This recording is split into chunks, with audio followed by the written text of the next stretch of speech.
El cuchillo descansaba sobre la mesa, aún manchado con la sangre seca de una vieja pelea. Afuera, el polvo se arremolinaba entre los cactus mientras las sombras de jinetes se acercaban lentamente por la colina. Dentro de la cabaña, el viejo Owen McCrae no movía un músculo. Solo sus ojos, clavados en la figura que se erguía junto a la puerta, decían que aún estaba vivo. A su lado, una niña de trenzas negras sostenía su mano con fuerza. Nadie hablaba. Nadie se atrevía. Porque en la frontera, el silencio a veces era lo único que separaba la vida de la muerte. El viento soplaba desde el este como una amenaza sin forma, levantando remolinos de tierra sobre la llanura árida de Nuevo México. Owen McCrae, un hombre de barba áspera y mirada apagada por los años, observaba el horizonte desde su porche. A sus 50 y pocos, la soledad era su única compañera. Desde que enterró a su esposa, no hablaba más de lo necesario, y eso era poco. Esa tarde, el cielo tenía un color enfermo. Los cuervos giraban más bajo de lo habitual, y hasta los coyotes se habían callado. Algo venía. Owen lo sabía, porque había aprendido a leer los signos de la tierra como otros leen la Biblia. Fue entonces cuando la vio, una silueta temblorosa que bajaba de las colinas, apenas una mancha en la lejanía, tambaleándose como un cachorro herido. Owen se levantó lentamente, llevando una mano al rifle que colgaba tras la puerta, pero no lo tomó. Esperó. La figura se acercó hasta revelarse como una niña, delgada como un suspiro, cubierta de polvo y con las mejillas llenas de lágrimas secas.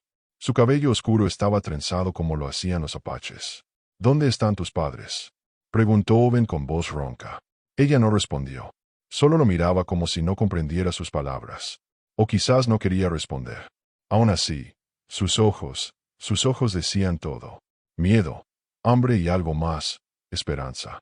Owen suspiró, se frotó la cara curtida por el sol, y se hizo a un lado. La niña entró sin decir palabra, caminando como un venado a punto de huir. Dentro de la cabaña, Owen ofreció agua y un pedazo de pan duro. La niña comió en silencio. No hablaban el mismo idioma, pero eso no importaba. La necesidad no entiende de lenguas. Él encendió el fuego y le echó una manta encima. No tengo nada, pero lo que tengo es tuyo, murmuró. Ella asintió. Owen no sabía si entendía, pero se quedó. Aquella noche, el viejo no durmió. Afuera, el viento ululaba como una criatura ancestral. Y dentro, dos almas separadas por todo, edad, sangre, historia, compartían el mismo calor. La mañana llegó con una luz desvaída, y Owen ya estaba despierto, atizando las brasas del fuego. La niña aún dormía, acurrucada a la manta como si temiera que el sueño fuera lo único que la mantenía a salvo.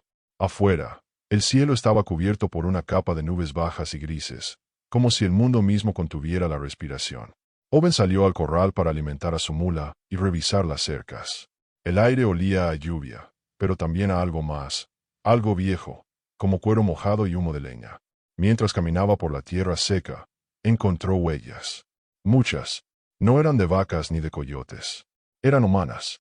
Pequeñas, ligeras, pero recientes. Se detuvo, con el corazón acelerado. Regresó a la cabaña. La niña estaba despierta, sentada en el suelo, con la espalda apoyada en la pared. Al verlo, se levantó de un salto. Había miedo en sus ojos, pero también una determinación creciente. ¿Te siguen?, preguntó Owen, aunque sabía que ella no entendería. Ella bajó la mirada, luego asintió lentamente. No hizo falta más. El pasado de la niña estaba alcanzándola, y él, sin entender cómo, ya era parte de ese destino. Preparó la escopeta, revisó el agua del pozo y puso una olla con frijoles sobre el fuego. Si iban a venir, él no pensaba dejarla sola. Esa tarde, mientras el sol se abría paso entre las nubes, Owen le ofreció un trozo de papel y un lápiz. Ella dudó un momento, luego dibujó un círculo, dentro de él una figura pequeña, y fuera, varias más con lanzas. Owen entendió. Ella había huido. De su gente, o de quienes habían tomado su gente. Los recuerdos lo golpearon como un martillo. Su esposa muerta por la fiebre, el rancho arrasado en los días del conflicto con los indios, la tierra quemada, la soledad. Había jurado no volver a involucrarse. Pero aquí estaba, y la mirada de esa niña, firme, confiada ahora, le decía que aún tenía algo que ofrecer al mundo. Esa noche, el viento volvió a cambiar. Ya no ululaba, rugía. La luna se alzaba en el cielo como una moneda de plata vieja, y con ella llegaron los jinetes. Owen los vio antes de oírlos, sombras largas que se deslizaban colina abajo, envueltas en el resplandor lechoso. Eran 5 al principio, luego 10, luego más. Se movían con precisión, como lobos entrenados para el acecho. La niña, a quien Owen empezaba a llamar Mirlo en sus pensamientos, por su pelo oscuro y mirada despierta, se estremeció al verlos. Owen no dijo nada. Cerró la puerta, apagó el fuego y tomó su escopeta. No era un soldado. Ya no. Pero la tierra que amaba había sido tomada más de una vez, y sabía que el coraje no se mide por la edad, sino por el propósito. Los jinetes se detuvieron a cierta distancia. No eran soldados ni bandidos. Eran apaches, sí, pero no como los que Owen recordaba de las viejas guerras. Eran más jóvenes, más tensos. Uno de ellos desmontó y avanzó solo. Llevaba el rostro pintado de negro, una lanza corta en la mano y colgando del cuello, una cinta de cuero con una pluma rota. Mirlo se acercó a la ventana, sus manos temblaban, pero sus ojos se llenaron de lágrimas. Owen entendió. El joven era su hermano. Y el rostro pintado, su modo de anunciar luto. La puerta crujió cuando Owen la abrió. Salió despacio, escopeta al hombro pero sin apuntar. El joven apache se detuvo frente a él, sin decir una palabra. Solo miraba. Miraba a través de él, como buscando señales de daño, de culpa. No la hice daño, dijo Owen, sabiendo que el muchacho no entendería. Pero Mirlo salió también.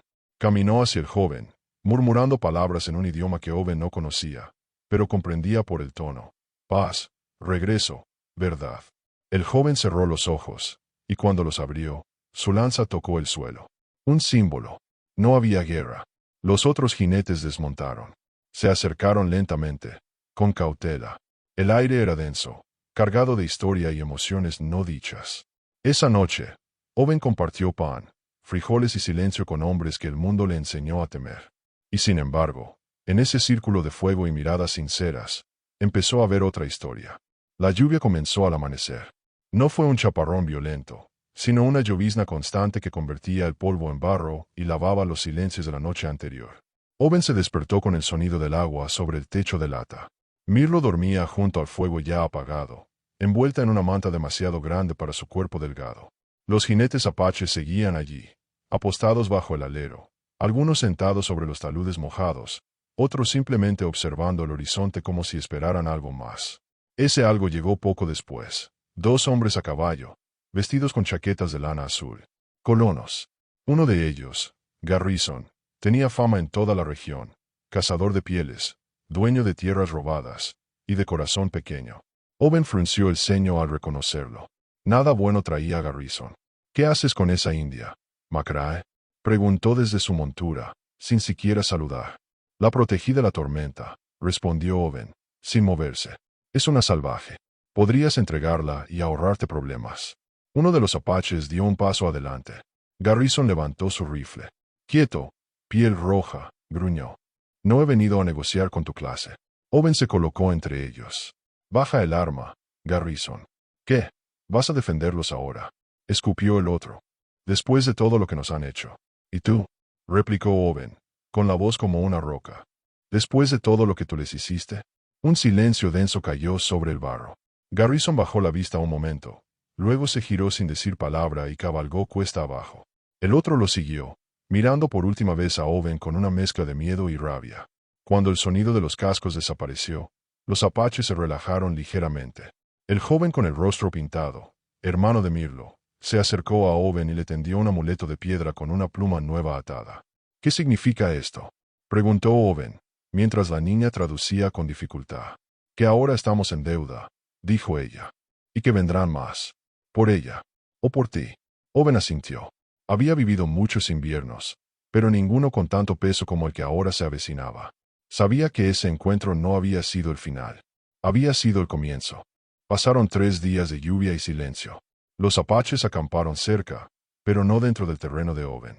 Cada mañana, uno de ellos traía leña. Cada noche, Owen dejaba pan junto al arroyo. No hablaban, no negociaban, solo compartían, como 2 pueblos que nunca aprendieron a convivir, pero esta vez decidieron intentarlo.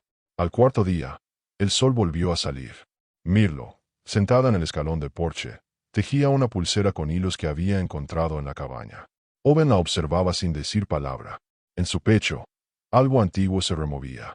Un sentimiento que había enterrado junto con su esposa, esperanza. Esa misma tarde, llegó otro grupo. 6 hombres armados, con insignias de caza. No del ejército, no oficiales. Cazadores de recompensas. Uno de ellos sostenía un papel arrugado, una orden de captura por fuga de menor indígena. Esa niña, dijo el líder, un hombre con bigote grasiento y cicatriz en la mejilla, vale $100 en la oficina del juez. Owen no se movió, pero sus ojos, normalmente apagados, ardían como brasas. No está en venta. ¿Entonces prefieres morir por ella? Si eso limpia aunque sea una mancha en esta tierra. Sí. Los hombres rieron. Pero no duró, porque detrás de ellos, en silencio, aparecieron los apaches. 10, 15, 20, sin hacer ruido, como fantasmas que la historia quiso borrar. Y esta vez no llevaban lanzas. Llevaban rifles. El líder de los cazadores tragó saliva. No queremos problemas. Entonces da la vuelta, dijo Owen. Y lo hicieron. Cuando el polvo de sus caballos se perdió en el horizonte, Owen miró a Mirlo. Ella sostenía su pulsera terminada. Se la ofreció. Para ti, susurró. Él la tomó. Con manos torpes, pero firmes. Esa noche hubo fuego, risas suaves y palabras traducidas con paciencia. Por primera vez en mucho tiempo, Owen no sintió que vivía en el borde del mundo. Sintió que formaba parte de algo. Y cuando Mirlo partió con su hermano al amanecer, no hubo lágrimas. Solo un apretón de manos. Y una promesa. Volveré, dijo ella. Owen asintió. Sabía que era verdad. Mucho después, cuando los libros de historia siguieran ignorando a los justos, una pequeña tumba bajo un árbol llevaría un nombre tallado con torpeza, Mirlo McRae. Nadie sabría quién fue, pero aquel que sintiera el viento en ese lugar, entendería que allí murió el rencor y nació la humanidad.